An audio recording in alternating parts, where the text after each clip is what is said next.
Hey friends, welcome to Do Things and Make Stuff. Today we're going to replace some sliding doors that are going to save you some money. It's a quick, easy project that saved me about 400 bucks.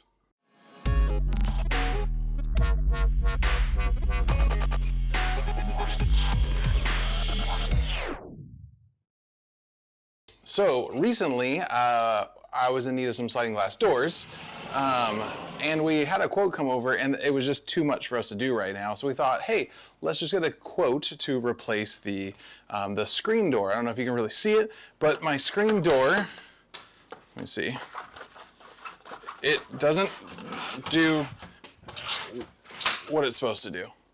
You have to push it really hard. It's rocking all over the place. The rollers, or however it's shot, you have to kind of drag it and slide it, and it's bad. It's bad. It's bad.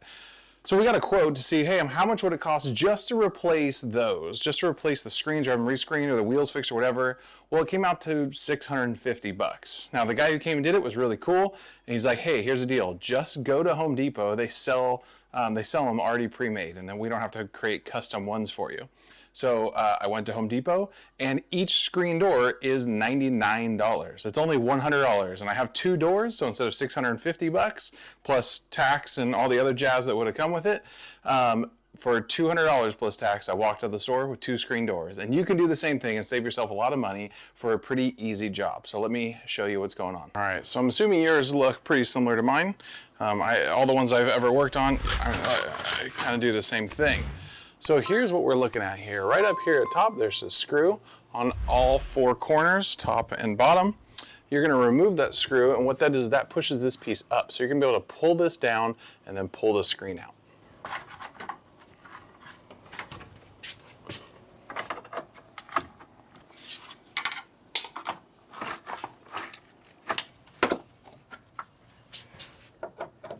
So these are now loose, and you can see it's in there. So what I'm doing, I was taking my screwdriver and just using that as a little leverage to pull the spring down, and then it should just come out. The wheel looks like it's still a little stuck. There we go. Now we're out. So you see this piece goes down, but also your wheel has a spring on it too. So you got two things you need to pull down. Voila. So once you pull these off, you can take a look at them. This piece is replaceable on some doors. There's a spring and the wheel, and they get kind of worn out and loose. You can get in there and replace all of those if you want to. Honestly, it's not much more just to get a whole new door. So that's what we went with. And speaking of door, here it is. It comes in a big board like that, and you need to measure it. You're going to measure the width of your sliding glass door, or the width of your screen door. Mine measures from end to end 48 inches. So I got a 48-inch replacement door. The other thing to pay attention to on this box, it says doesn't fit, return and package, ask for guaranteed fit. So I wanted to take care of the package just in case they didn't fit. And right here at the top, cut along the tape line. So it's actually right here. I'll get my knife, cut along the edge.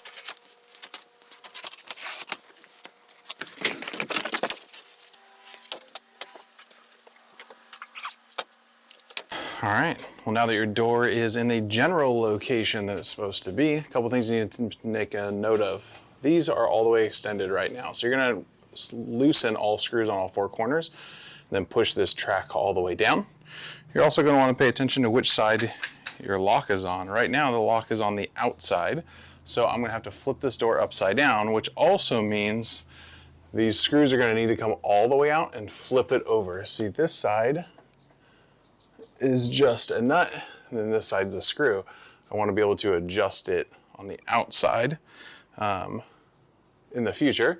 So if I have the screws that are on the inside, the ones that are over here hidden behind this door will not be possible to adjust. So we need to take all four of those out, flip them over, and then flip this door.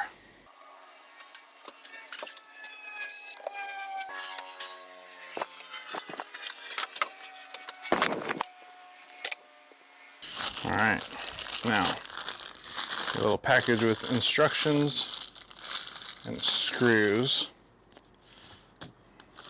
First thing I'm gonna grab is these little spacers. So what they say is if your door is loose at the top, or if the opening, the groove that it goes in is larger, significantly larger, they have these little spacers to help tighten it up a little bit. Let me show you what I'm talking about. So the top is going to ride inside of this channel, and right here is significantly thinner than this top. Now at the bottom, it actually sits on this groove. The larger one is for your door, the smaller one is for the sliding screen door, and the wheels sit directly in it. For this, the wheels actually just push against the top, and will just sit in this groove. There's no actual groove in there, it's just kind of the gap. So I'm going to put these spacers in. That will, at least they're supposed to, just tighten it up a little bit.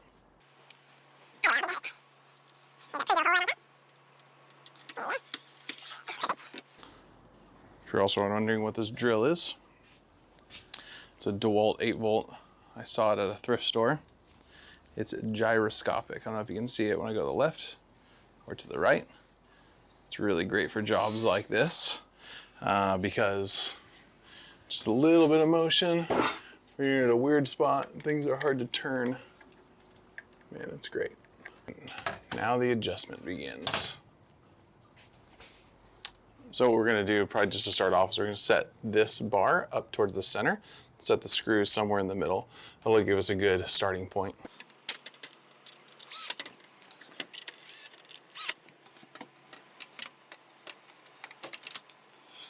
So you can see that we're on the bottom there as well.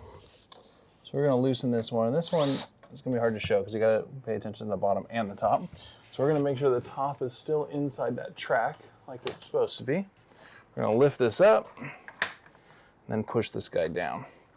Now the top and the bottom are both spring loaded. So the wheel is on top of the track. I've pressed this down. We still have a good amount of spring left, which is what we're looking for. Now let's do the back one. Pay attention, the top is inside the groove. We're gonna lift this guy up. Now this one, you can see I gotta put the wheel on the track, which is perfect. We're gonna slide this down, which is basically giving us that spring tension. Now we want these screws to be in the same spot on the left and the right side. And the reason is because that's gonna help us keep our door square. If our door is not square, then the opening on the sides is gonna be wrong. All right, and honestly, that's like 95%. That was really about it. Now we're looking at the little things. We're gonna adjust this a little bit more. We're gonna then do the last thing, which is this locking mechanism. But you can see already, it works. All right, now a couple of things. They give you these stickers if you want to cover these up. I'm not going to, honestly, I don't really care. The last thing we got to do is work on the latch. Now, remember we switched to make sure the latch is on the inside of the door. And this is the old one. And the kit comes with a new one, but it looks fairly similar. Maybe we'll switch it out. Just see how it goes.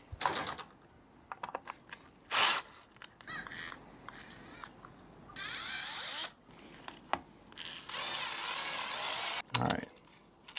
So what I'm doing here is trying to figure out the correct height, and I'm going to do an educated guess by looking right here, looking right there. I'm going to push this down. Ooh, educated guess. It's pretty good. So when I push that down, we're locked. I press it up. We are free. Let me show you what that looks like. So right in here, we just have the hook facing out because the latch right here on my door, all it does is simply go up and down. So we wanted the point to be right here so that it freely clears, and then once this goes down, it hooks it. And it seems that is exactly what happens. There you go, friends. That was it. That's how simple it is. It really doesn't take much. Honestly, the biggest mistake on this door was kind of two things. One was waiting too long. I waited years, honestly, because I just thought, I don't want to deal with it. And then when we finally did it, we just thought, let's get some whole new doors. The prices were ridiculous, so we held off. Decided to get new screens. those prices were ridiculous. And you know, save yourself $400. This is a project you can do yourself with a few basic hand tools. I mean, literally a Phillips screwdriver and a pocket knife. You can put this thing in. That sounded like a MacGyver or something. But here's the deal. People ask me all the time, how do you learn how to do things? Yesterday I fixed a toy by soldering a piece. My wife's like, I don't understand where you figure out how to solder. You just do. You just grab tools and you try. You ask somebody who knows to show you. It's really all it is. You just got to try and pick it up and give it a shot. So pick up a couple of tools, pick up a drill, pick up a handsaw, pick up something and just try. It's really, really simple. That's why I call this channel Do Things Make Stuff, because I think if you just try to do some things, you can make some stuff. It doesn't take that much work, but it just takes the willingness to try, willingness to fail. Even on these doors, I would say the second thing that I messed up is I put the door in backwards on the first one that I did. And it was just like, I just wasn't really paying attention. I was just screwing it and putting it in and then realized that the lock was on the outside. So all I had to do was unscrew the adjustments, flip the screws over like I showed you, and then flip the door over so the handle was on the inside. And that was it. And then it was in.